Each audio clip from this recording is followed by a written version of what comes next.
pouvons nous asseoir. En tout cas, je suis dans la joie. En tout cas, on va lire. On peut rester assis. On est dans un thème. Notre thème de base, c'est la grandeur de Dieu. On n'a pas un texte de base. On va prendre ça et là des textes pour montrer la grandeur de Dieu. Avant de lire, je vais juste faire un court résumé pour montrer un petit peu la grandeur de Dieu qu'on avait appris cette semaine.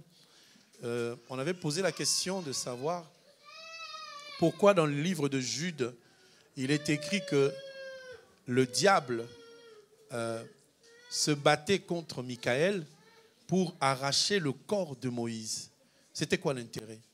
Nous sommes repartis en Égypte pour montrer que Dieu a rendu Pharaon très, très puissant. Ce n'est pas Pharaon qui est devenu puissant, c'est Dieu qui l'a rendu ainsi.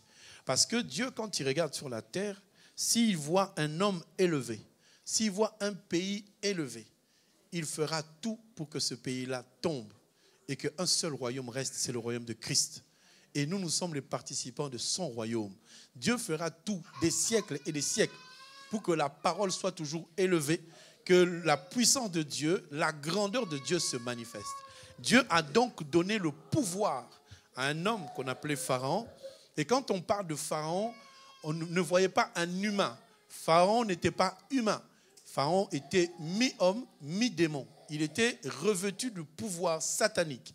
Et Dieu leur a donné tellement d'intelligence pour qu'ils réalisent des choses. Et ça, dans mon analyse personnelle, l'intelligence qu'il y avait en Égypte pour faire des pyramides, pour faire tous les théorèmes que vous avez entendus, Thalès, Pythagore, les cosinus et les sinus, cette intelligence ne venait pas d'Égypte. Moi, j'aimerais que même tous les scientifiques qui nous écoutent viennent m'apporter la preuve que ce sont les Égyptiens qui étaient intelligents. Moi, je sais une chose, que l'intelligence des Égyptiens vient de la présence des enfants de Dieu en Égypte. Est-ce que quelqu'un a compris? C'est que si nous, en tant qu'enfants de Dieu, nous recevons la parole de Dieu, quel que soit le milieu, l'endroit, le pays dans lequel Dieu va nous placer, nous allons influencer favorablement tous les pays, toutes les villes, tous les quartiers dans lesquels nous devons habiter, si nous réalisons qui nous sommes. Parce que Dieu veut étendre sa grandeur. Dieu veut qu'on sache qu'il est grand. Et comme Dieu a fait Pharaon grand, il a pris comme il a fait Goliath grand pour que David vienne le détruire. Il a fait donc Moïse, quelqu'un qui est né en captivité, pour qu'il vienne libérer ceux qui sont en captivité comme lui. Il a fait que quelqu'un comme Moïse, il naisse à une époque bien définie et qu'à cette époque-là, il y a eu un édit qui vient de sortir, on dit on doit tuer tous les enfants. Mais Dieu savait ce qu'il était en train de faire parce qu'il n'avait pas d'autre moyen de prendre un enfant hébreu, de le mettre dans la maison du roi pour le détruire. Parce que ce qui détruit quelque chose, c'est quelque chose qui est à l'intérieur. Amen, amen. Chez nous, je suis de Balouba, il y a un proverbe, je ne le dis pas dans ma langue parce que je ne me rappelle plus la langue, mais on dit chez nous, le haricot meurt par le charançon qui est à l'intérieur de lui-même. Donc pour qu'un haricot, pour qu'une graine puisse se tuer, le charançon se trouve à l'intérieur. Il va ronger jusqu'à ce que l'haricot va mourir. Même si tu le plantes, il ne poussera pas. Donc quelque part, en toi-même, il y a quelque chose qui te ronge, qui te détruit, et non pas celui qui est à l'extérieur. Parce que tu peux t'énerver contre quelqu'un en disant pourquoi il est comme ça. Mais ce qui te détruit, ce n'est pas la personne qui est en face, c'est la colère qui est en toi. Donc, au lieu de regarder la personne qui est en face, enlève la colère, c'est lui qui va te parler, ne te fera rien. Et Dieu voulait que Moïse apparaisse dans la maison de Pharaon pour apprendre la divinité, la grandeur de Pharaon, afin de savoir la détruire. Et je disais à quelqu'un une fois, je l'ai déjà dit plusieurs fois, mais vous l'avez écouté, on va réécouter une fois. Regardez, quand Jochébed prend Moïse, elle est à 5 kilomètres en amont, avec Moïse à la main. Lorsque Jochébed descend au fleuve, en même temps, Dieu dit à la fille de Pharaon, lève-toi, va te laver. Donc, il y a une synchronisation créée par Dieu pour que cette femme puisse dire à ses servantes, on va se laver. Je ne sais pas quelle heure il était. Il dit, on va se laver. En même temps, Jochébed prend la décision de prendre Moïse dans ses mains. Pendant que Jochébed descend au fleuve, en même temps, la fille de Pharaon descend. Parce qu'il y a une synchronisation qui va faire que lorsqu'ils seront dans l'eau, ils verront passer l'enfant. Pas avant, pas après. Parce que Dieu connaît exactement la vitesse de l'enfant sur l'eau et il connaît exactement la capacité de cette femme d'apercevoir et d'entendre le son de l'enfant. Est-ce que quelqu'un comprend? Donc tu penses qu'un jour, tu as rencontré quelqu'un par hasard, mais Dieu savait que cette personne pouvait arriver au même moment, au même instant que toi parce qu'il avait quelque chose à te donner.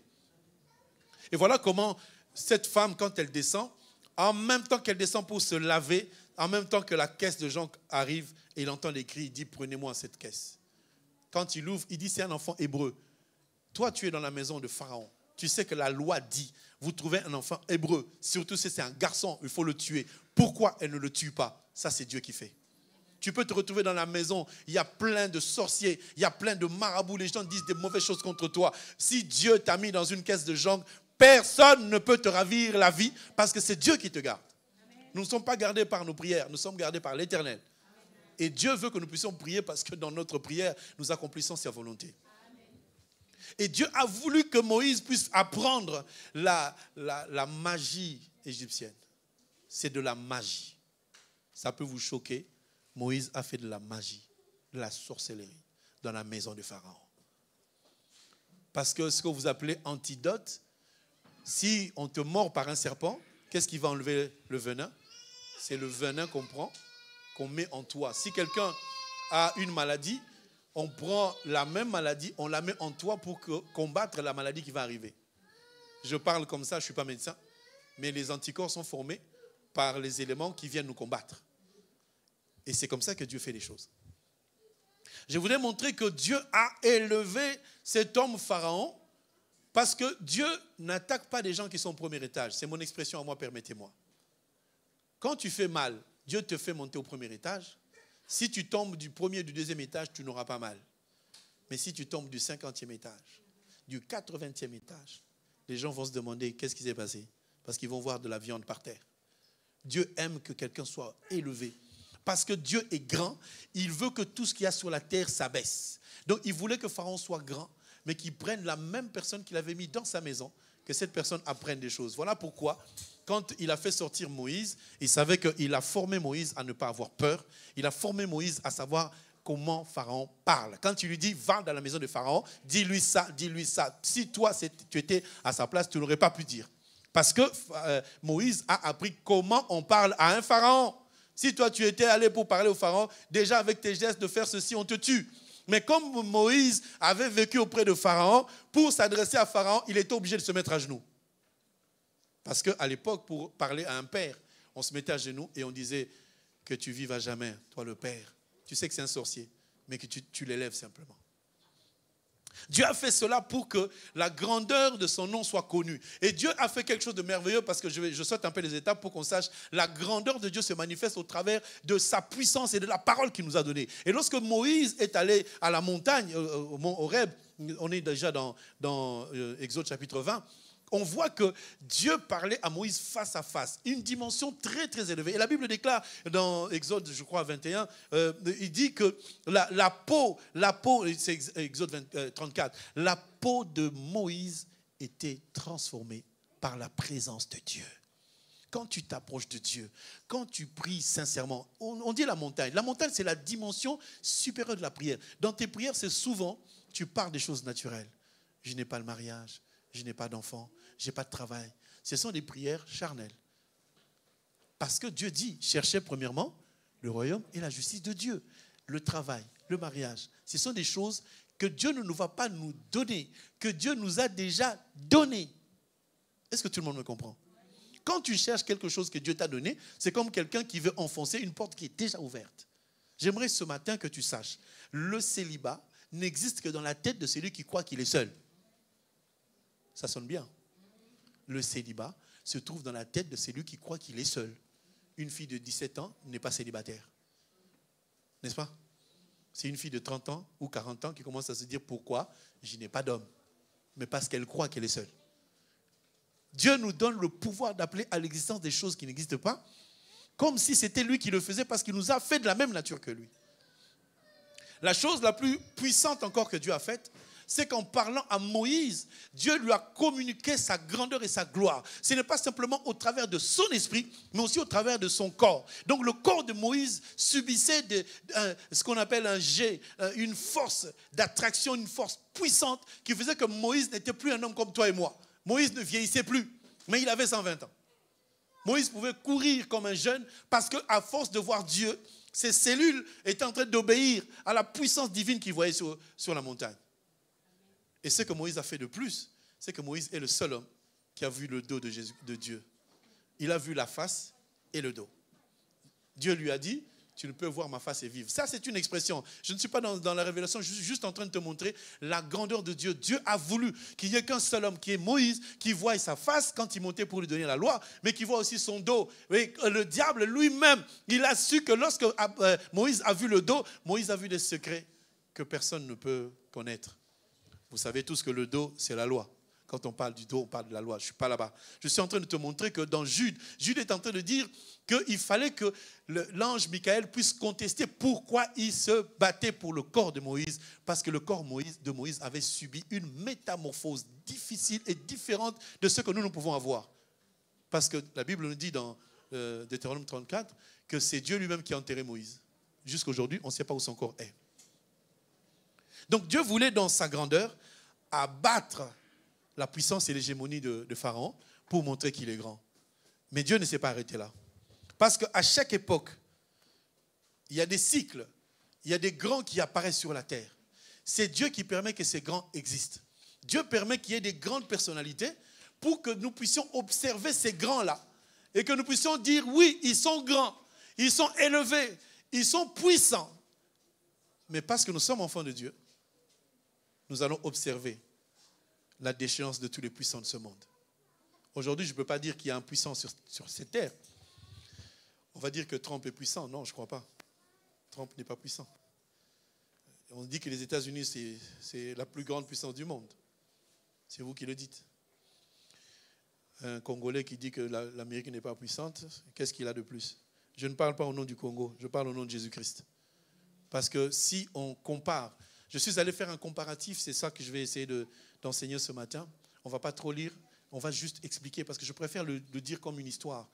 Au lieu d'aller dans des tels versets, dit ceci. On va expliquer en forme d'histoire. Je suis dans le livre de Daniel. Amen, amen. Amen. Livre de Daniel, chapitre 1er.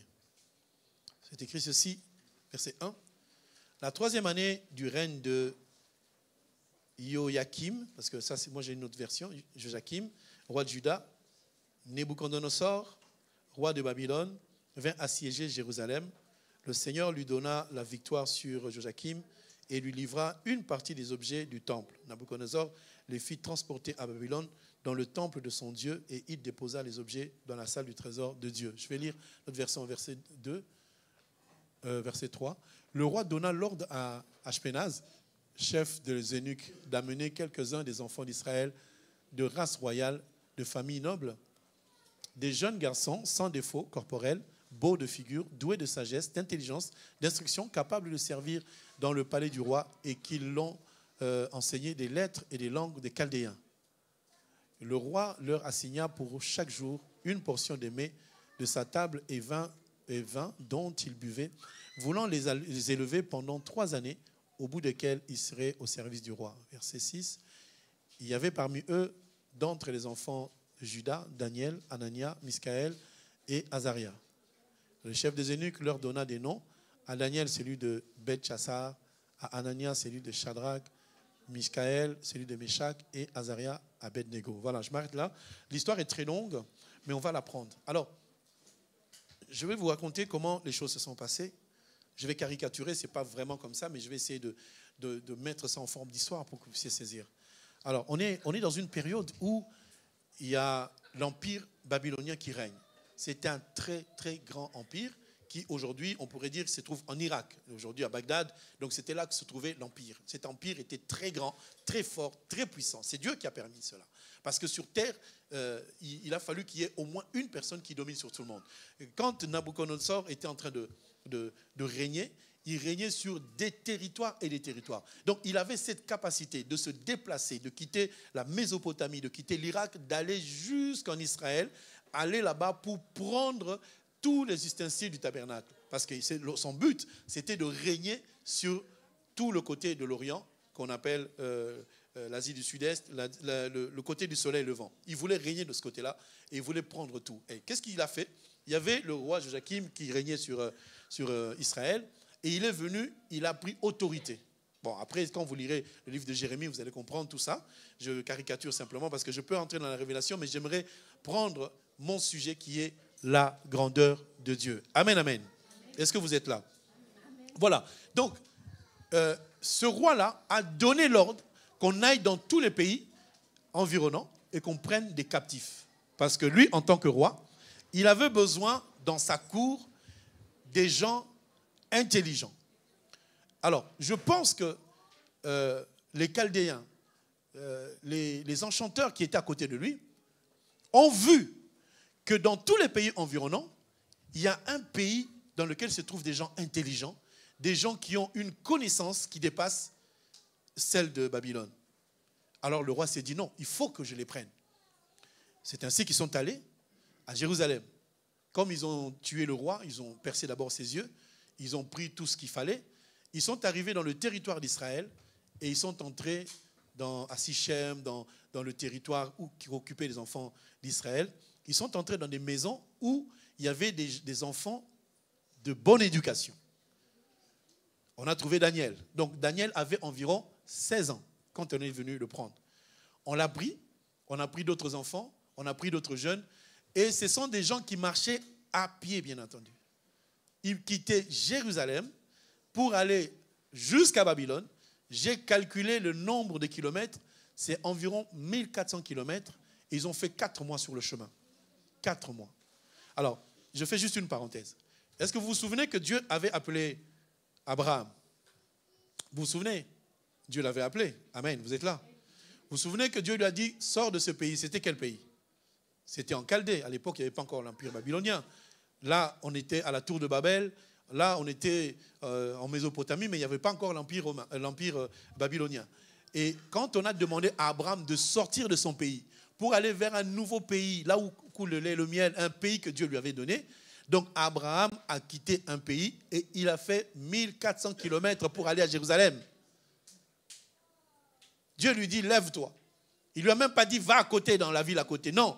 Dieu lui a dit, va à Jérusalem. Enfin, il ne lui a pas donné le nom. Il lui a dit, sors, prends ta femme et pars. Je vais te montrer où je dois t'amener.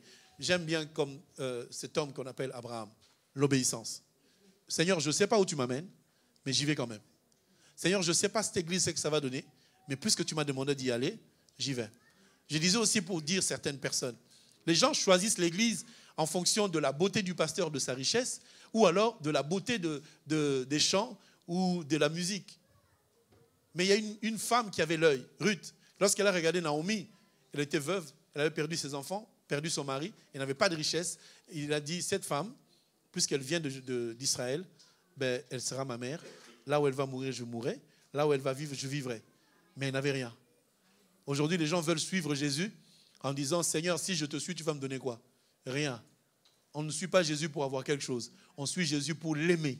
Et c'est quand on l'aime qu'on voit son amour réellement. Amen. Est-ce que je peux lancer un SOS à certaines femmes? Vous cherchez des hommes qui ont déjà la carte bleue, le travail, la maison. Ce n'est pas ton homme à toi.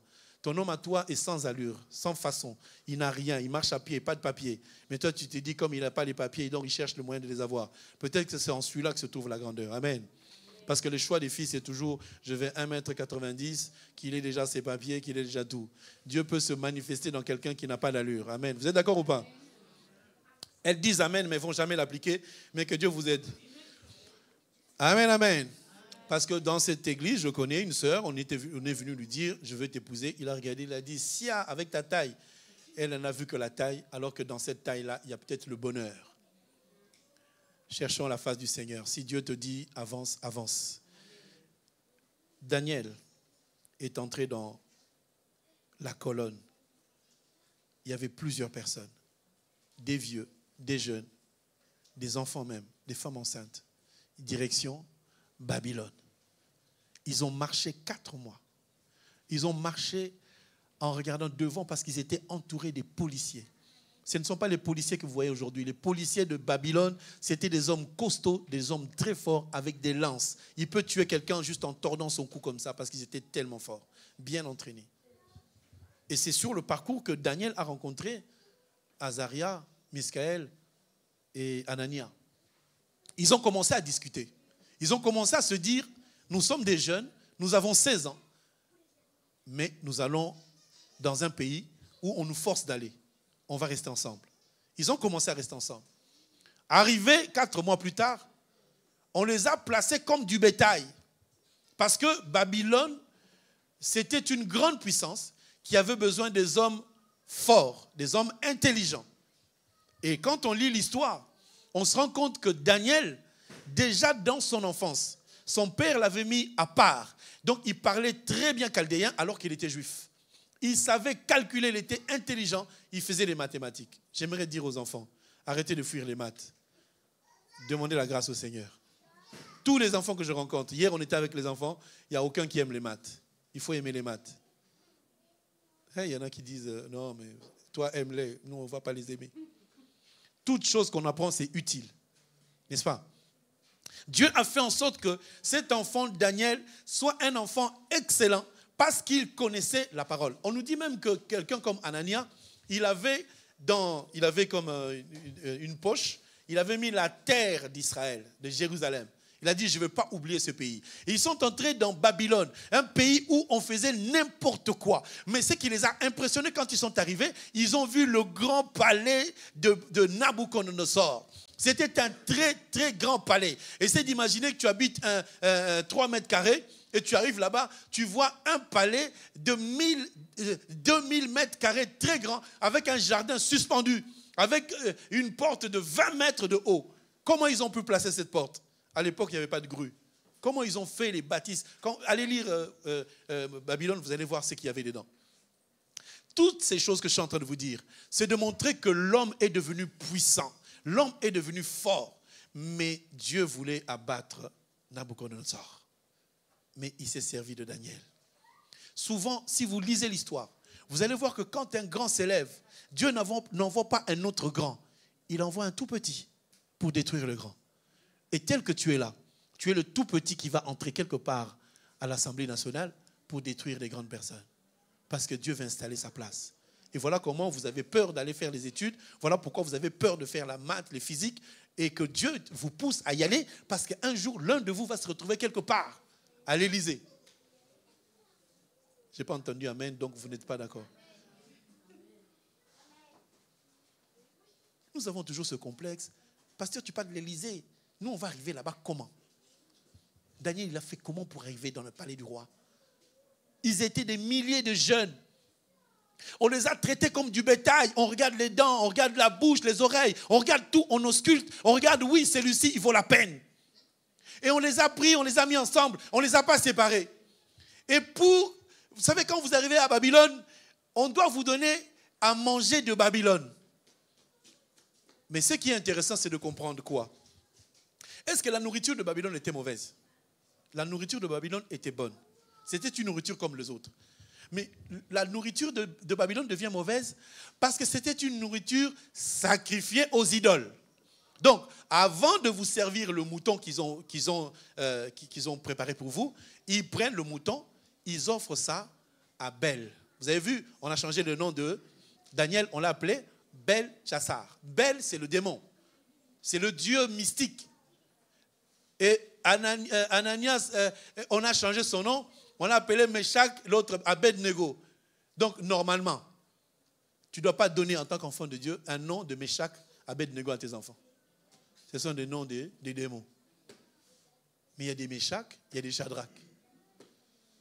Parce que c'est l'ignorance. C'est dans la Bible, je prends, je donne à mon enfant. Normalement, on ne devait pas. Mais bon, on se dit que tout est couvert par le sang. Nous n'avons pas besoin de s'inquiéter. C'est lui qui s'appelle Meshach, qui bénisse Dieu parce que ce n'est pas lui qui s'est donné son nom. Si Dieu pouvait nous donner la possibilité de prendre le nom, la taille, le poids, la couleur, je pense que nous ne serions pas tous ici. Chacun aurait choisi sa couleur, chacun aurait choisi son père. On ne choisit pas, c'est Dieu qui nous donne. Amen, amen. Juste une parenthèse. Les enfants, ce que Dieu t'a donné comme père, accepte-le. Ce que Dieu t'a donné comme mère, accepte-le. Parce que ce n'est pas toi qui as choisi.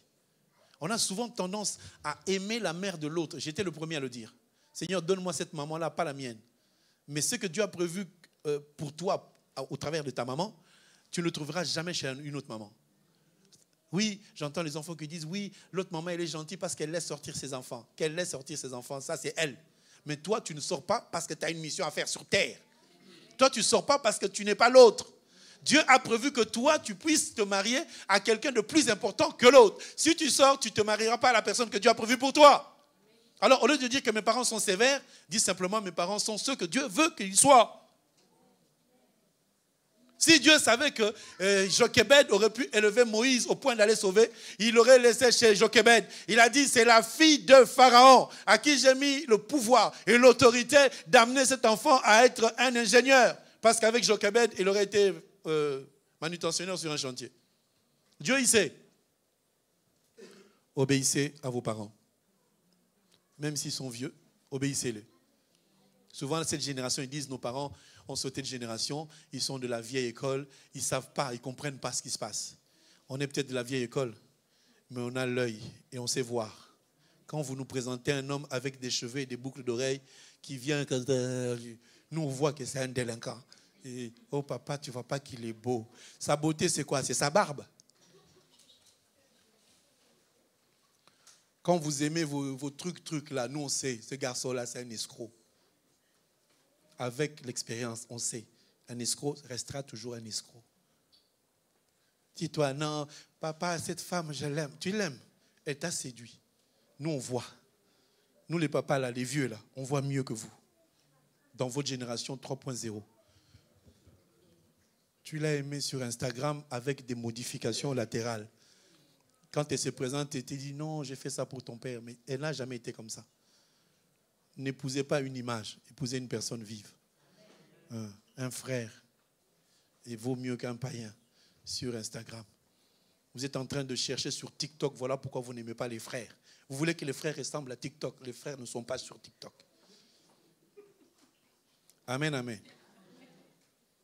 Oui, il y a des sœurs aujourd'hui qui sont sur Instagram en train d'admirer. Oh, qu'est-ce que j'aimerais bien avoir un mari comme ça. Un païen plus. Il est né païen, il mourra païen. C'est pas ça, c'est ton modèle. Ton modèle à toi, c'est un frère qui est calme, qui connaît la parole, qui va t'amener au ciel. Pas sur Facebook. Un jour, Facebook disparaîtra. Hein? Un jour, ça va disparaître. TikTok aussi, il va partir. Vous êtes d'accord ou pas? Nous, à notre époque, il y avait des blogs. Vous vous souvenez, il y avait des blogs. Et nous, avant, il n'y avait même pas Internet. Et quand Internet est sorti, il était à 512K. Quand tu appuies comme ça, tu attends, tu vas à la cuisine, tu reviens. Ça n'a pas encore chargé. On avait quelque chose qui chargeait tout le temps. Quand tu appuies, ça fait... On était très bien. Il n'y avait pas les images qu'on voit aujourd'hui. Si je dis ça, c'est pour vous mettre que dans... le parallélisme, ce que vous voyez aujourd'hui, TikTok, c'est ce qui se trouvait à Babylone. Le TikTok d'aujourd'hui, là, ça se trouvait déjà à Babylone. On ne l'appelait pas TikTok parce qu'il n'y avait pas l'Internet. Il y avait une façon de faire, il y avait une façon de vivre qui fait que lorsqu'on a pris les plats, les mets, spirituellement, ce sont des habitudes qu'on a trouvées à Babylone, mais physiquement, c'était de la nourriture qui était sacrifiée aux idoles. Et Daniel et ses compagnons voulaient manger. Quand ils ont su que ce sont des aliments sacrifiés, quand ils ont vu que ça ne correspondait pas à ce qu'ils ont appris à Jérusalem, ils ont dit, nous, on ne mange pas ça. Toi, tu es enfant de Dieu. Tu te retrouves dans le monde. Tu vois des comportements. Tu vois des façons d'être. Tu te dis, oui, mais c'est la mode. La mode de qui? Pourquoi? C'est ça, Daniel. 16 ans, 17 ans. Ils ont dit, nous, on ne va pas se souiller. On a dit qu'on leur donnait de la nourriture pour qu'ils puissent manger. Il y a dans ce système aujourd'hui, il y a des situations qui sont faites en sorte que si tu ne rentres pas dans le système, ben, tu ne pourras pas vivre. Et bientôt, on ne pourra pas utiliser la monnaie physique. Ton argent, ça sera dans le compte en banque. Tu ne peux plus avoir des espèces. Si on n'a plus d'espèces, plus de Western Union, nos familles là-bas vont être asphyxiées. Parce que nous, on envoie des espèces au pays. Vous allez voir bientôt là. Pour sortir même 100 €, on te demande tu fais quoi avec? C'est ton argent. Tu as 10 000 € en banque. Tu ne peux pas les sortir en espèces. On est en train d'aller vers là. C'est ta carte bleue à toi. Tu fais un virement de plus de 3 000. On t'envoie un message. Pourquoi vous verrez 3 000 €? Le motif? Voilà, il faut mettre le motif. Je vais à la banque, je leur dis, donnez-moi 3 000 €. Ils me disent, vous faites quoi avec? Je dis, mais excusez-moi, mais c'est mon argent. Je ne sais pas, ce n'est pas à vous, c'est à moi. Et je me suis retrouvé à Nice, j'ai dit, bon, je vais prendre l'argent, je vais déposer sur mon compte. 300 € pour déposer sur mon compte. On me demande la source et l'origine de mon argent. J'ai dit, j'ai ramassé par terre. La dame m'a dit, mais vous êtes sérieux? Je dis, mais madame, c'est mon argent, je ne viens pas prendre. Je viens mettre l'argent sur mon compte, vous me demandez la source. J'ai ramassé. Il dit, je marque ramasser, ben, écrivez, ramassez. C'est mon argent, c'est mon compte. On m'a donné 300 €. Madame, ce n'est pas 3000, c'est 300. Mettez sur mon compte. Voici ma carte d'identité, voici ma carte bleue. Oh non, mais monsieur, je ne peux pas faire, il faut un motif. Petit à petit, on va y aller. Pour récupérer même 500 € en espèces, ça va être compliqué. Ça va devenir compliqué. Tu envoies l'argent en Afrique, on te demande, tu fais quoi avec? C'est pour mes parents. Ouais, mais pourquoi vous ne faites pas le virement? Mes parents n'ont pas de compte en banque. Ils ne parlent pas français, ils parlent lingala. Et même s'ils parlaient français, ils ne savent pas ce que c'est qu'un virement. Moi, j'ai été à l'école en Afrique. On m'avait dit que ça existe un chèque. Je ne l'ai jamais vu, j'ai vu la photo. On m'avait parlé de l'ordinateur en Afrique. J'avais une photo de l'ordinateur. Je n'avais pas la pratique. Dans peu de temps, on va perdre les repères. Mais vous qui êtes déjà habitués à TikTok, vous allez voir comment ça va se passer. Daniel, Anania et Zaria, ils ont compris que nous ne devons pas vivre avec les choses de ce monde. Ce sont des personnes qui ont gardé la foi en Christ. Ils ont dit, même si nous sommes à Babylone, on ne va pas faire ce que les gens sont en train de faire. Et il y a eu un homme qui s'appelle Arjoc, je crois. Arjoc s'est approché et dit, mais vous, pourquoi vous ne voulez pas manger les mets du roi? Daniel l'a appelé. Pourquoi les gens écoutaient Daniel? Alors qu'on est à Babylone, c'est un pays étranger, avec des policiers, avec des agents. Parce qu'à Babylone, si tu fais quelque chose au bas échelle, ça va monter. On peut te couper la tête, te liquider facilement. Mais parce que Dieu est en train de nous dire dans sa parole, il nous montre que Daniel n'a pas acquis son intelligence à Babylone. Il avait acquis son intelligence depuis Israël. Toi, tu n'auras pas l'intelligence dans le monde. Tu comprends que ton intelligence vient de la connaissance de la parole de Dieu. Quand quelqu'un connaît la parole de Dieu, même si on te donne une équation mathématique, tu vas la résoudre. Pourquoi vous ne dites pas Amen?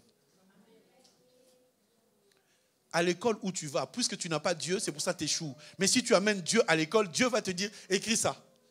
Et tu réussis. Ce n'est pas ton diplôme qui va travailler, c'est toi qui vas travailler. Même si on dit que tu as, 7 sur 20. Mais si on te met sur le tas, on voit que tu es en train de travailler comme il faut. C'est ça qui est le plus important. Je n'ai pas dit que les diplômes sont mauvais. J'ai dit simplement que tu peux réussir un diplôme. Mais ce qui est important, c'est que tu marches avec le Seigneur. Ton intelligence va se développer plus.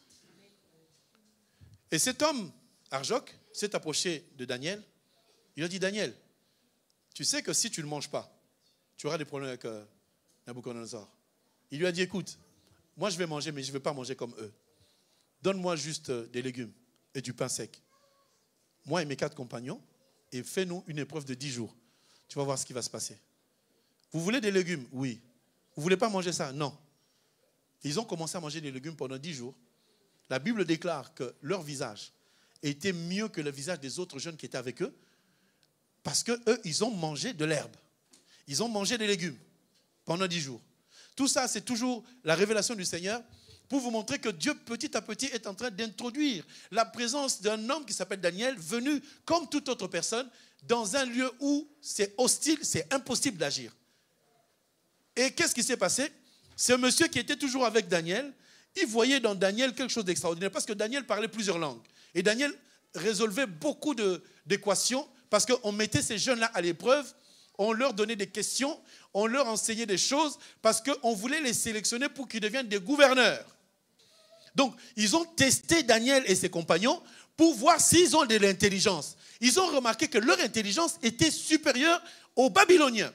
Donc, on les a mis à part. Quand on les a mis à part, les gens qui venaient s'approcher commençaient à avoir du respect pour Daniel. Ce que je suis en train de te dire, c'est quoi? C'est que si tu restes attaché à Dieu, tu vas te distinguer dans ce pays où les gens ne se distinguent pas. Tu vas te distinguer à ton travail, on dira, toi tu fais mieux le travail que les autres, et pourtant c'est la même chose. Celui qui va te distinguer, ce n'est pas le travail et l'intelligence que tu as. C'est l'Éternel Dieu créateur qui va aller toucher ton manager, il va toucher ton directeur pour dire que cet homme-là, tout ce qu'il fait est bon. Est-ce que quelqu'un comprend? Est-ce que quelqu'un comprend ce que je dis? C'est que tu n'as pas besoin de faire beaucoup d'efforts. Tu as juste besoin d'avoir une intimité avec Dieu pour voir sa grandeur dans ton travail. Pourquoi ton travail doit progresser? Parce que dans ton travail, il faut que ton manager, ton directeur, et même le président de ta boîte puisse avoir l'œil sur toi pour dire, cet homme, il est venu comme manutentionnaire. Cet homme, il a un niveau très bas, mais il a quand même quelque chose que les autres n'ont pas. Et un jour, tu te retrouveras dans le bureau du directeur qui te dira, j'ai besoin d'un adjoint et tu seras mon adjoint. Je n'ai pas de diplôme, mais mets-toi là. Parce que ton diplôme, c'est ta connaissance. Parce que Dieu voudra que tu sois à côté du directeur pour lui dire un jour, je vais prier pour toi. Et dans le bureau, le directeur qui pleure de toutes ses larmes, te voici en train de mettre les mains sur lui. Amen, amen. Est-ce que quelqu'un voit ce que je veux dire? Dieu, qu'est-ce qu'il a fait? Est-ce que vous savez que Dieu est grand? Dieu a pris Nebuchadnezzar. Il a dit, Nebuchadnezzar va dormir. Dieu lui a donné un rêve. Quand Nebuchadnezzar s'est levé, le rêve a disparu. Mais c'était un rêve puissant. C'était un rêve extraordinaire. Mais il ne se rappelait ni du rêve, ni de son explication. Il a fait venir les enchanteurs, les chaldéens, les magiciens, tous ceux qui étaient intelligents. Il a réuni 200 personnes environ. Je donne un chiffre comme ça, ça te donne une idée. Chez nous en Afrique, tu vois la nuit, des gens qui passent avec des moutons. Tu entends dans la voiture, une belle Mercedes, tu entends, ben, qu'est-ce que le mouton fait dans le coffre? Ils ont pris ça dans la Bible. Voilà comment Nebuchadnezzar était, on dit qu'il était assis, il était devenu blême. Il était déjà blanc, mais il a perdu de sa couleur parce qu'il a convoqué tout le monde en leur disant, j'ai fait un rêve cette nuit, mais je ne m'en souviens pas. Alors vous êtes des sorciers, vous êtes des marabouts, vous êtes des enchanteurs, vous avez beaucoup de pouvoir. Dites-moi le rêve que j'ai fait et donnez-moi l'explication. Et les gens se sont regardés. Chef, non mais le roi vit éternellement. Ah, tais-toi. Dis-moi mon rêve. Il y a un qui a dit, mais on ne peut pas dire un rêve qu'on n'a pas entendu. Dis-nous le rêve. Comme ça, nous on va expliquer. Et la Bible nous montre même que Nebuchadnezzar s'est énervé. Vous voulez gagner du temps? Je vous donne 2 jours. Si personne ne me donne mon rêve, je vous tue tous. Parce qu'un roi comme Nebuchadnezzar, s'il dit je vous tue tous, vous allez mourir. Il ne pensez pas qu'il va manquer des sorciers. Il y en a. Hein. Ils vont en chercher d'autres. Les gens sont en train de manger des salaires exorbitants pour dire des sornettes au roi, pour dire, roi, tu vas t'en sortir. Les anciens, les morts ont dit. Maintenant que les morts me disent, qu'est-ce que j'ai fait comme rêve? Amen, amen. Est-ce que vous êtes là? Je suis toujours en train de te montrer la grandeur d'un homme sur terre. Comment Dieu a la capacité de détruire la grandeur d'un homme pour établir sa propre grandeur. Maintenant, Arjoc qui parlait à Daniel. Vous voyez, Dieu mettra toujours quelqu'un, alléluia, Dieu mettra toujours quelqu'un qui va t'écouter et il va rapporter au chef pour dire, chef, ce garçon-là qui travaille dans ce bureau-là, cette fille qui travaille dans ce bureau-là, elle n'est pas comme tout le monde. Elle a quelque chose de plus que les autres. Mais toi-même, tu ne sais pas ce que tu as de bien. Tu es toujours en train de dire, moi je suis malchanceuse. J'ai la poisse. Makila libata. Moi, quand je fais quelque chose, ça ne marche pas. Moi, quand un frère vient, il part toujours. On t'a fiancé 1 fois, il est parti, 2 fois, il est parti, 3 fois, c'est fini. Seigneur, les hommes viennent, ils partent. Ceux qui sont partis là, ce n'est pas ton homme à toi. C'est lui qui est venu, qui est parti. C'est une chèvre. Le tien viendra. Parce qu'il existe. Personne ne peut passer son tour. Ce qui est à toi est à toi. Amen. La chaussure que Dieu a prévue pour toi, tu la porteras. Un démon qui va la porter, il va marcher bancal. Mais il va te rendre ta chaussure parce que ça te va à toi. S'il y a un travail qui est réservé pour toi, tu ne le perdras jamais. Si un homme est pour toi, il ne partira pas loin de toi. Il va tourner jusqu'à ce qu'il reviendra. Amen. Arjoc est venu dire à Daniel, Daniel, tu sais quoi?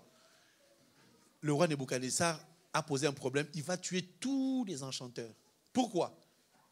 Il a expliqué. Il a dit, bon, dites au roi de me recevoir. Mais parce que le roi avait un problème.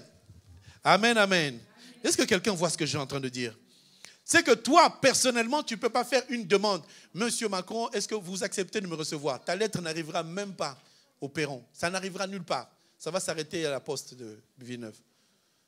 Mais Dieu a permis que Nabuchodonosor soit inquiété, tourmenté, au point qu'on lui dira, l'enfant qui vient de Jérusalem, qui s'appelle Daniel, qu'on appelait Belchassar, il a dit qu'il peut te dire ton rêve et son explication. Le roi n'a pas hésité un seul instant. Parce que Daniel n'avait aucune possibilité de rencontrer Nabuchodonosor. Il n'avait pas. Mais parce que Nabuchodonosor a entendu que ce garçon a la possibilité, il a fait venir. Il lui a dit, toi tu es qui? Je viens de Jérusalem. Il dit, qu'est-ce qui se passe mon roi? Le roi lui dit, j'ai fait un rêve, mais je l'ai oublié. Il a dit, donne-moi un temps. Je vais consulter mon Dieu et je reviens te dire ton rêve. Quelle assurance! Quelle assurance! Bien-aimé, tu dois savoir que Dieu t'a donné cette capacité. Tu as un souci, au lieu d'aller appeler quelqu'un, allô, allô, au lieu de disputer, de commencer à faire songi, songi, kongosa, rentre dans la présence de Dieu, dis à Dieu, j'aimerais avoir un rêve dans lequel tu me dis, c'est quoi cette situation qu'il y a dans ma maison? Daniel est allé rencontrer Ananias, Azaria, ils se sont mis ensemble, à 4. Ils ont dit, voici le problème. Bien-aimé, accompagnez-moi dans la prière. Ils ont fait une veille de prière à 4. Ils ont prié, prié, prié. Ils ont dit, Seigneur, nous venons de Jérusalem. On ne s'est pas souillé avec les aliments de ce pays. Nous venons de ta terre, la terre où tu nous avais promise. Nous, on a vécu là-bas, on vient dans ce pays. On ne va pas prendre ce que ce pays nous donne. On va prendre que ce que toi, tu nous as donné. Alors, on est resté fidèle à ta parole. Sois fidèle aussi. Parce que cet homme, moi, je dois le rencontrer demain. Alors, dis-moi ce qui se passe. Daniel est allé dormir. Pendant que Daniel dormait, Dieu a pris le rêve du roi. Ah, bien aimé, le rêve que le roi avait fait dans sa couche, entouré de raisins, de fleurs, de l'or, de l'argent, quelqu'un qui vivait dans 2 mètres carrés, reçoit la puissance et la connaissance d'un rêve. Il se lève avec assurance. Il arrive devant la porte, on frappe. Qui parle? C'est Belchassar. Il arrive devant le roi, il s'incline, il se met à genoux. Il dit, vis éternellement au roi. J'ai vu le rêve cette nuit. Ce que tu as fait comme rêve. Tu as rêvé d'une grande statue avec une tête d'or, un buste d'argent, une ceinture de fer, de bronze et des pieds de fer et d'argile. Ça signifie ceci. Tu es puissant. C'est ça la tête, c'est ça le haut. Aujourd'hui, tu es puissant. Mais ton royaume va se diviser parce que les bras ont deux faces. Il lui a donné toute l'explication jusqu'à la fin. Quand Daniel a fini d'expliquer, le roi a sauté de joie en disant « Alléluia ! C'est ce que j'avais rêvé !» Parce que Dieu est capable de révéler les secrets les plus cachés. Pourquoi Dieu a fait cela? Parce qu'un homme qui était puissant, qui pouvait dire un mot, tu meurs. Cet homme-là n'a pas pu retenir son rêve. Et Dieu a envoyé un tout petit garçon pour lui dire ce que tu avais rêvé. Dieu savait ce qu'il faisait. Et on a dit, Daniel, puisque tu viens d'interpréter le songe, d'office tu deviens gouverneur. Est-ce que quelqu'un peut être gouverneur ce matin? Est-ce que tu peux croire que Dieu peut te sortir de là où tu es, te mettre très haut? Simplement parce que tu pries. Bien-aimés, nous ne prions pas assez. Je suis désolé, on ne prie pas. On est toujours dans, oui, il m'a fait ça. Oui, il a dit ça. Tu es venu chercher Dieu, cherche Dieu. Tu es venu chercher l'Éternel. Ne t'occupe pas, il y a beaucoup de distractions. Ma soeur, tu l'aimes beaucoup, vous entendez bien. Le frère qui est à côté de toi, vous vous entendez, vous faites des signes. Après le culte, vous allez partir ensemble manger la pizza, c'est bien. Mais cherche Dieu par rapport à toi d'abord. Il y a une mission que Dieu te donne qui n'est pas celle de ton voisin. Il y a une mission que Dieu te donne qui n'est pas celle de l'autre. Vous vivez des bons moments ensemble, oui, mais vous n'avez pas la même mission. Toi, tu n'es pas n'importe qui. Dieu t'a envoyé sur terre, tu as une mission. Peut-être que c'est toi qui devais être à l'Élysée pour dire à Macron, change. Peut-être que Dieu veut que tu sois à côté de Trump. Tu vois la distance? Dieu peut raccourcir cette distance. Dieu est un Dieu de temps et de circonstances. Il peut t'envoyer chez Trump, tu rentres dans son bureau, tu commences à lui parler. En lingala, s'il vous plaît, il y a un traducteur. Dieu est un Dieu capable. Amen, amen. Si Dieu veut descendre les puissances des ténèbres qui sont dans ta famille, il va le faire. Parce que dans chaque famille, il y a des puissances sataniques. On fixe une loi, on dit dans cette famille, personne ne va réussir. Dans cette famille, personne n'aura des enfants. Ce sont des lois, ce sont des royaumes, des gens qui établissent des lois pour dire si quelqu'un lève la tête, on frappe. Dans votre famille, personne n'a acheté même un terrain de 2 mètres sur 2 mètres. Il n'y en a pas. Il y avait quelqu'un qui est venu dire, j'ai trouvé un terrain, j'ai 25 000 $, je vais acheter le terrain. Son oncle a crié, hey, si tu achètes le terrain, tu vas mourir. Oh, pourquoi? Il dit, mais parce que dans la loi de ta famille, c'est lui qui achètera un terrain, il mourra. Il a dit à quitter là-bas. Le jour où il a acheté le terrain, c'est le jour où il est mort. Il y a des lois comme ça dans la famille. Mais sache que si tu marches avec le Seigneur, la grandeur de Dieu est sur ta tête. Toi, tu vas acheter non pas à 25 000, tu vas acheter non pas à 10 000, non pas à 100 000, non pas à 200 000, à 1 million. Parce que c'est Dieu qui va permettre cela. Il y a des choses que Dieu nous pousse à faire. Parce que ce n'est pas pour nous, c'est pour que la gloire revienne à lui, le Dieu de gloire. Amen, amen. Est-ce que quelqu'un comprend ce matin? Vous imaginez? L'histoire n'est pas finie, je vais l'écourter un peu. Nebuchadnezzar a entendu parler de cet homme, Belchassar. Il savait que c'était ça.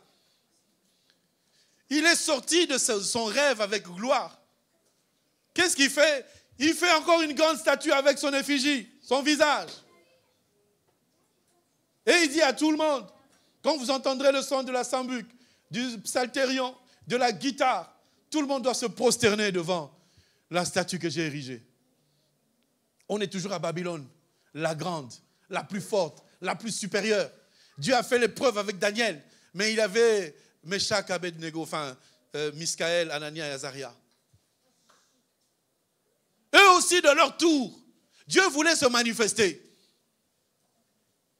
Il voulait montrer que tu es Nebuchadnezzar. Je le dis toujours, Nabuchodonosor à l'école, Nebuchadnezzar dans la Bible. C'est pour ça que je mélange les deux. Ce jour-là, ils étaient là, devant. Tout le monde était devant le palais, devant la statue. Tout le monde, je vous dis. Daniel n'y était pas parce qu'il était en mission. Mais les trois, ils étaient là en face. On a dit, on va sonner. C'était devant tout le monde. Quand on a sonné, tout le monde s'est mis à genoux. Sauf 3 personnes qui sont restées debout. Essayez d'imaginer, il y a 1 million de personnes qui sont dans une prosternation. Le roi était présent. Il n'était pas absent, il était là. Il voit 3 petits gars de 17-18 ans debout. Il regarde tout le monde là-bas, accroupi. Pourquoi vous mettez à genoux? Et on crie, vous 3 là, pourquoi vous ne vous prosternez pas? Et il répond, il dit, nous les Juifs, on ne peut jamais se prosterner devant une statue d'un homme. On ne peut pas. Est-ce qu'ils étaient que 3? Non. Il y avait plein de Juifs qui étaient autour d'eux. Eux aussi, ils ont fléchi les genoux. Est-ce que tu fléchis jamais le genou devant plein de choses qui sont dans ce monde? Dans mon service, pour entrer dans l'ascenseur, il faut un code. Pour entrer dans l'immeuble, il faut un code. Dans l'ascenseur, il faut un code. Tu entres dans l'ascenseur, si tu n'as pas le code, tu ne montes pas. Il y a des codes partout. Quand tu sors de l'ascenseur, il y a un code pour la porte qui s'ouvre dans le couloir. Tu arrives devant le bureau, tu dois passer le badge pour entrer dans le bureau. Alors je plains tous les menteurs qui arrivent à 9h. J'étais déjà là. Tu étais déjà là. Ils vont sur l'ordinateur, ils tapent. Tout ton parcours est inscrit. Monsieur, vous venez d'arriver il y a 2 minutes. Tu veux commencer ton travail, tu dois te loguer. Il n'y a pas moyen de tricher maintenant. Pour que j'ouvre mon ordinateur, il faut que je tape mon nom, mon code. Quand je tape mon code, l'ordinateur me dit, vous vous êtes connecté à 9h05. Ils savent. Il n'y a plus de mensonge. C'est terminé le mensonge. Avant, qu'est-ce qu'on faisait? On va sur les chantiers, on est en retard. Ce n'est pas parce que le train RERD, arrêtez le RERD. Quelqu'un qui se réveille en retard parce qu'il a dormi, parce qu'il a regardé le match de PSG hier, finit par les tirs au but. Au lieu d'aller dormir, il a dormi à 2h du matin parce que j'ai appris qu'il y a quelque chose qui s'appelle after foot. Les sœurs, ouvrez les yeux. Les sœurs, ouvrez les yeux. Après le match de foot, il y a quelque chose qui s'appelle after.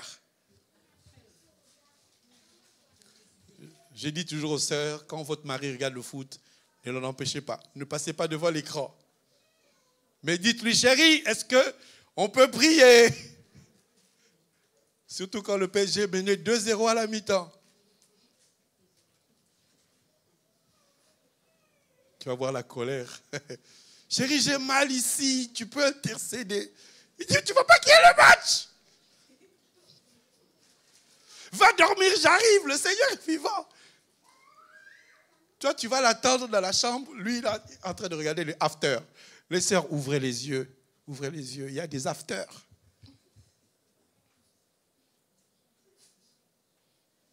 À votre place, j'irai truquer la télé.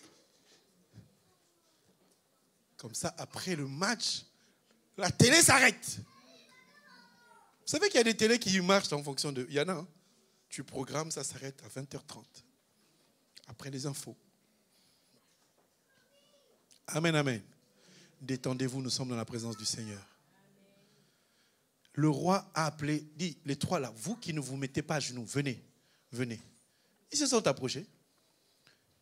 Nebuchadnezzar, le roi, il demande à trois petits gars de 15 ans, dit, petit, moi je dis que vous vous prosternez devant ma statue. Je peux vous écraser comme on écrase une mouche. Pourquoi vous ne vous prosternez pas? Écoutez ces jeunes hommes qui disent, ô roi, nous t'aimons beaucoup, mais quant à ces sujets-là, nous n'avons rien à répondre. Si vous nous mettez dans le feu comme vous voulez, notre Dieu va nous défendre.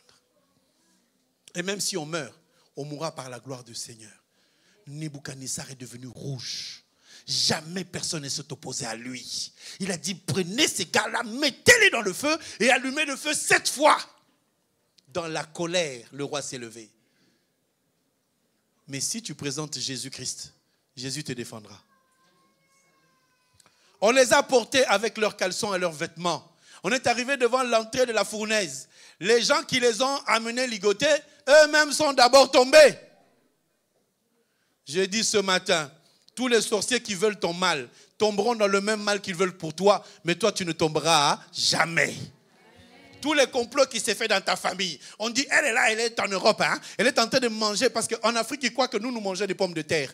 Ils mangent pommes de terre en Europe. Moi je mange semoule en Europe, hein? Je mange le riz, le fumbois comme les autres. Ils croient que nous on mange pommes de terre avec des frites. Les frites c'est pour les gamins.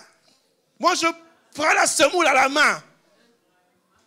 Kouanga, tu tiens comme ça à la main. Et ils sont en train de nous maudire là-bas. Et ils disent, vous êtes en Europe en train de manger pommes de terre. Comme si pommes de terre, c'était le summum de la nourriture. Le summum de la nourriture, c'est le fumbois et le makayabou. Oui ou non? Et alors, ils sont en train de t'ensorceler alors que tu manges comme eux. Si les gens sont en train d'enlever leurs vêtements à minuit, 1h du matin, de balayer, de dire, elle est en Europe, elle ne va jamais réussir, elle est en Europe, elle va faire un accident. C'est elle-même qui va tomber dans l'accident au nom de Jésus-Christ. Bien aimé, on transporte des gens pour les mettre dans le feu, mais parce qu'ils croient en Jésus, c'est lui qui a transporté, lui-même il va tomber. C'est lui qui t'a mis une limitation. Tu ne vas pas dépasser 20 ans, tu ne vas pas dépasser 60 ans. Bien aimé, tu vas arriver à 90 ans sans problème, tranquillement. Tu partiras quand Dieu voudra. Il faut leur dire, moi je vais mourir quand Dieu voudra. Ce n'est pas vous qui allez décider ma mort. Nebuchadnezzar a vu comment on a pris les gens qui venaient jeter, ils sont tombés les premiers, ils ont brûlé. Maintenant, quand on a jeté finalement les trois, Nebuchadnezzar était curieux. Il vient regarder, il dit, hé, on a mis 3 personnes ou pas? Oui, mais comment il y en a 4? En plus, ils ne sont pas brûlés. Même si on te met dans le feu de la sorcellerie, tu ne brûleras pas. Il y a des gens qui prennent ta photo. Ils ont envoyé un enfant, ils ont pris même ton sous-vêtement. Ils mettent ça dans la casserole, ils mettent au feu, ils chauffent, ils tournent. Ils disent, elle ne va pas avoir d'enfant, elle ne va pas s'en sortir. Il y aura des jumeaux qui vont sortir de toi et ils seront étonnés parce que c'est Dieu qui va le faire. Amen, amen. Ceux qui ont dit la limite, tu ne seras pas riche. Eh bien, tu vas en acheter des maisons et des voitures devant eux. Et tu ne vas pas te cacher. Tu vas faire cela au nom de Jésus. Si quelqu'un croit, est-ce qu'il peut acclamer le Seigneur? Amen, amen. Notre Dieu est grand ou pas? Est-ce que Dieu il est grand ou pas? Pourquoi quelqu'un, un sorcier, quelqu'un qui vole la nuit, quelqu'un qui mange la chair humaine, comment il peut avoir la capacité de te bloquer alors que toi, tu es spirituel. Toi, tu appartiens à Dieu. Tu as été fait à l'image de Dieu. Quelqu'un qui est fait à l'image de Satan avec la terre, il vient te dire, toi, tu ne réussiras pas. De quel droit? Comment il va faire? Ce qui est de la terre rentrera à la terre. Moi, je ne suis pas de la terre, j'appartiens au ciel. Celui qui doit m'arrêter, c'est celui qui vient du ciel. On a dit, poussière, tu redeviendras la poussière, non?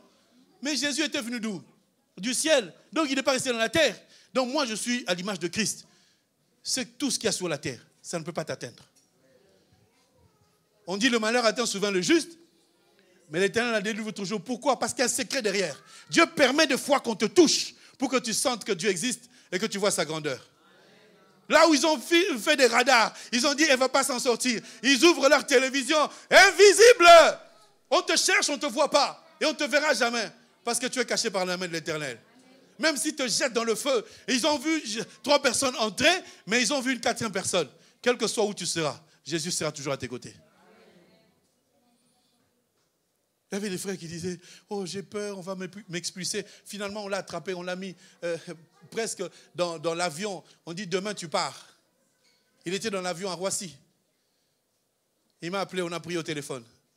À la fin, j'ai dit, frère, tu ne partiras pas. Oh mais pasteur, regarde, il y a ça. Il dit, laisse ça, tu ne vas pas partir. En habit de chantier, tu débarques à Kinshasa. Quelle honte. Parce qu'on va t'arrêter comme on t'a arrêté, c'est comme ça que tu te retrouveras à Kinshasa. Si c'est en peignoir, tu vas descendre à Njili avec ton peignoir. Demande, c'est qui ça? Ils viennent de l'Europe, en peignoir. Non, j'ai dit, frère, tu ne partiras pas. Le matin, on est venu ouvrir la porte. Monsieur, vous partez. Il a dit, non, je ne pars pas. Et finalement, un avocat est arrivé, il s'est passé je ne sais pas quoi. Son voisin est parti, il est entré dans l'avion, il est reparti en Afrique. Lui, on l'a lâché. Et aujourd'hui, il est dehors. Essaie d'imaginer comment nous escroquons Jésus tous les jours. Seigneur, si je sors de cette prison, je vais te servir l'ail.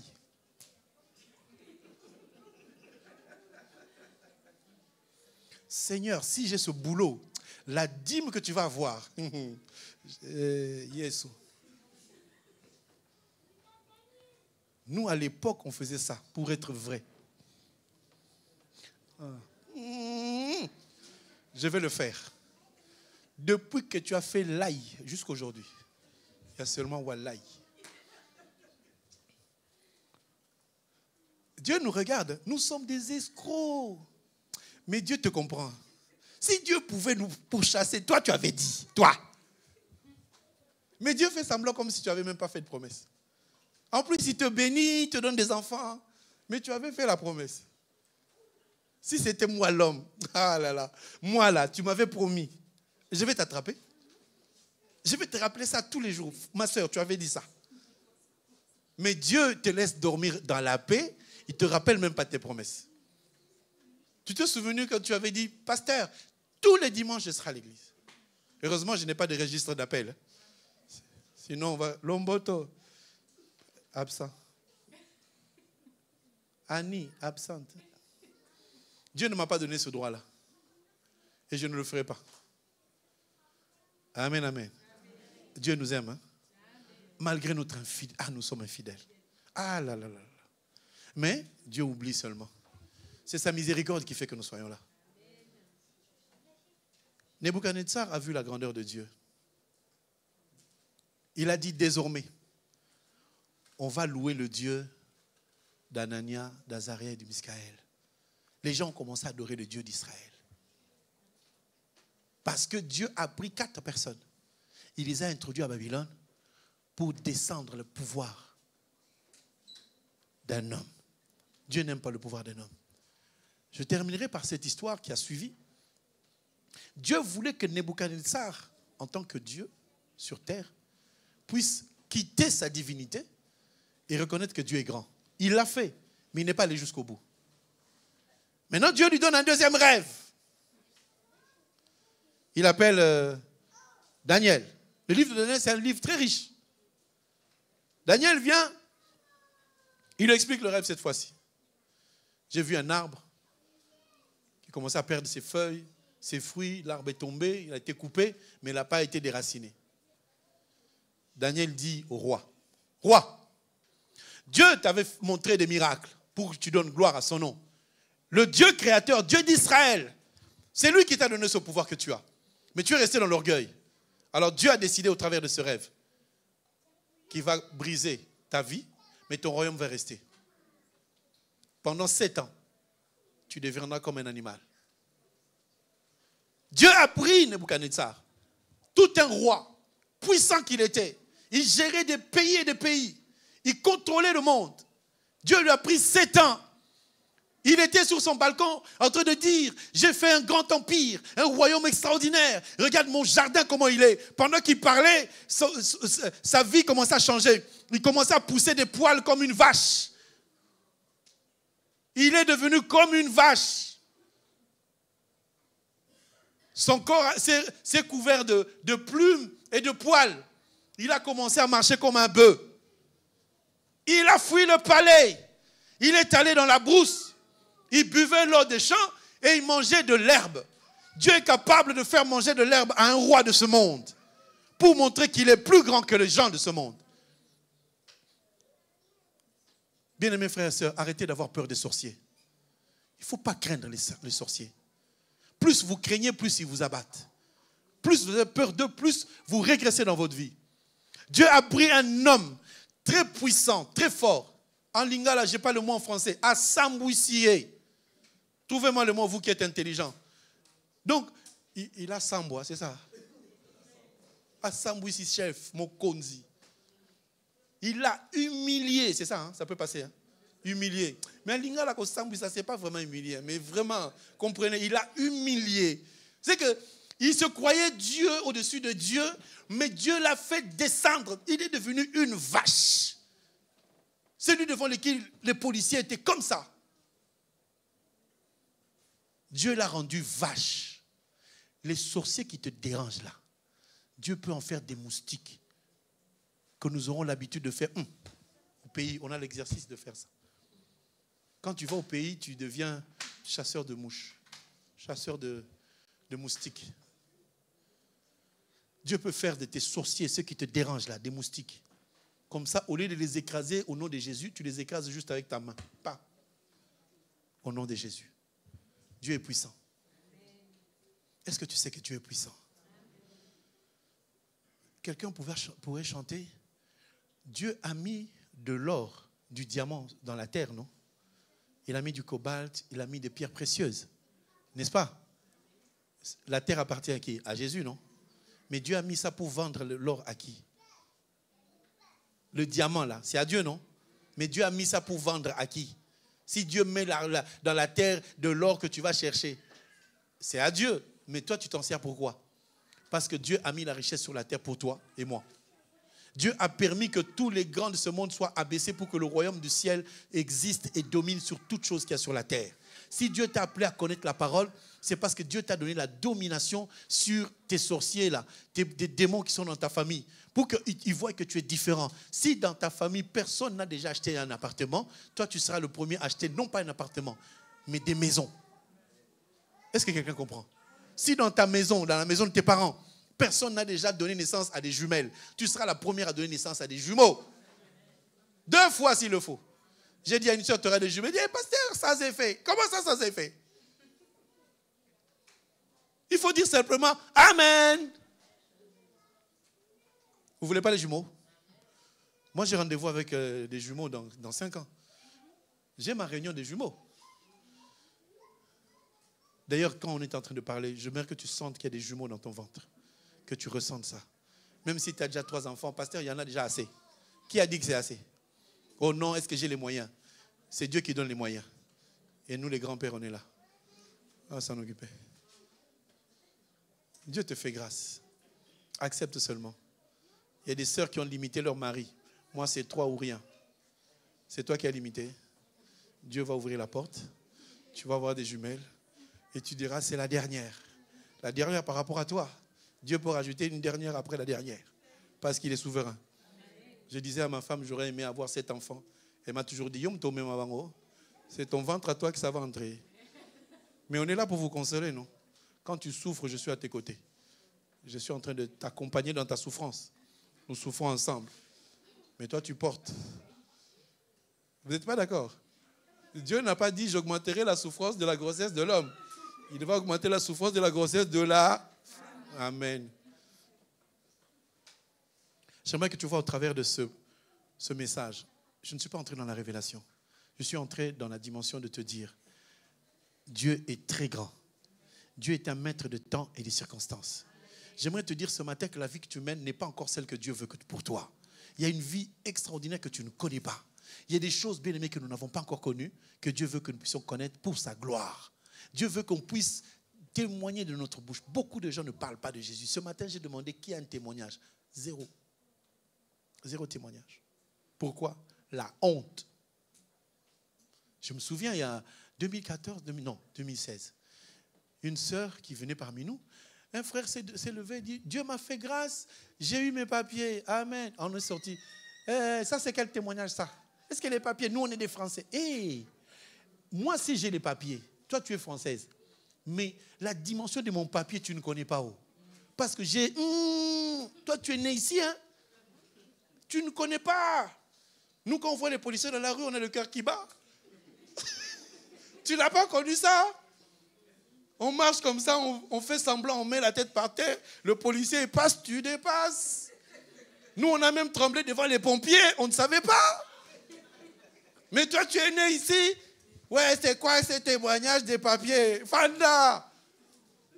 Tu ne sais pas ce que ça signifie. Les gens aujourd'hui sont dans des maisons chauffées. Tu es dans la salle de bain, l'eau sort du mur. Chez nous, ça c'est une expression congolaise. Maïbi manamur. Parce qu'on était habitué à Kikoso. On était habitué. Quand on voit une salle de bain, on se dit, ça c'est une bénédiction. Les enfants disent, papa, elle est où la bénédiction? Amen, amen. Vous n'avez pas connu la corvée d'eau, hein? Il y a des sœurs ici, quand elles mettent sur la tête, elles marchent comme ça. Toi, on te demande, apporte-moi un verre d'eau. L'eau arrive à moitié. Nous, on avait des bassines sur la tête. Nzambe. Tu arrives avec de l'eau sur la tête, on te dit, va vite faire le pondou, va faire ça, va faire ça, va faire ça. Après, tu te dis, je fais quoi? Ici, on dit à un enfant, amène-moi une fourchette. Il te ramène un couteau.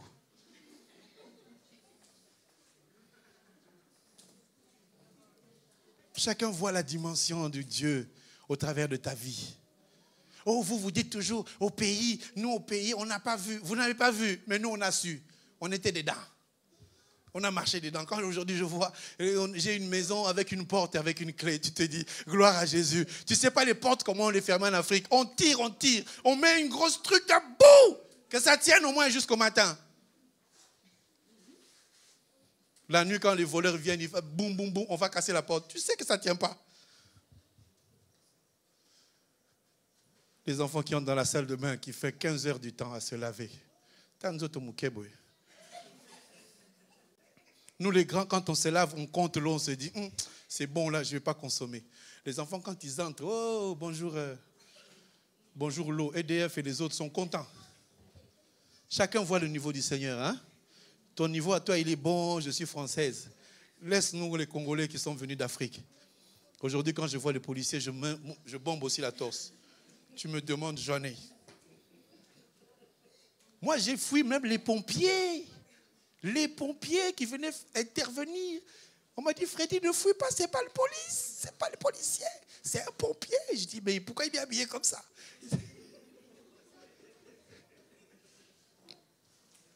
Des clandos on était, clandestins. Vous êtes arrivés, vous avez tout trouvé. Hein? Je dormais dans une R5. C'était mon confort en hiver. Heureusement que c'était à Nice. C'était pas chauffé, mais on était à l'aise. Aujourd'hui, quand Dieu nous restaure, on dit on vient de loin. On vient de loin. Regarde d'où tu es venu, même si tu es né en France. Tu étais dans le ventre de quelqu'un, non? Hein? Tu étais dans le ventre de quelqu'un qui a pleuré jusqu'à ce que les larmes sont écoulées. Tu es sorti du ventre, tu étais petit comme ça, on te portait. On t'a amené au CP. On t'amène à l'école maternelle. Maman, ne me laisse pas. Tu pleurais. Aujourd'hui, tu es devenue une grande fille. Ma mère, elle me prend la tête. Hé, petit. Toi qui m'as pris le ventre, maintenant c'est moi qui te prends la tête. Maman est devenue fatiguée aujourd'hui à cause de la grossesse. Hein? Elle dit, ma mère, elle m'énerve. Ma mère, elle m'énerve. Quand tu étais dans son ventre, tu ne l'énervais pas du tout. Elle t'a supporté. Amen, amen. C'est Dieu qui nous garde. Ce que Dieu veut nous donner, c'est la grandeur. Quand on voit nos enfants venir au monde, même s'ils nous donnent la colère, on ne les frappe pas parce qu'on les aime. Dans chaque enfant se trouve la grandeur de Dieu. Chaque enfant est différent. Quand tu observes ton fils, l'aîné, l'autre, chacun a sa grâce. Et chaque fois que l'enfant se développe, tu vois la grandeur de Dieu au travers de tes enfants. Même si des fois on se dit, cet enfant, j'ai envie de... Non, Seigneur, merci. Lui au moins, il est là pour prouver que tu existes. Si tu es père, c'est parce que tu es un enfant. Si tu es mère, c'est parce que tu es un enfant. Dieu a fait grâce. Réjouissons-nous de ce que Dieu nous donne, parce que Dieu sait pourquoi il nous l'a donné. Dieu sait pourquoi il t'a amené. Est-ce que tu peux acclamer le Seigneur?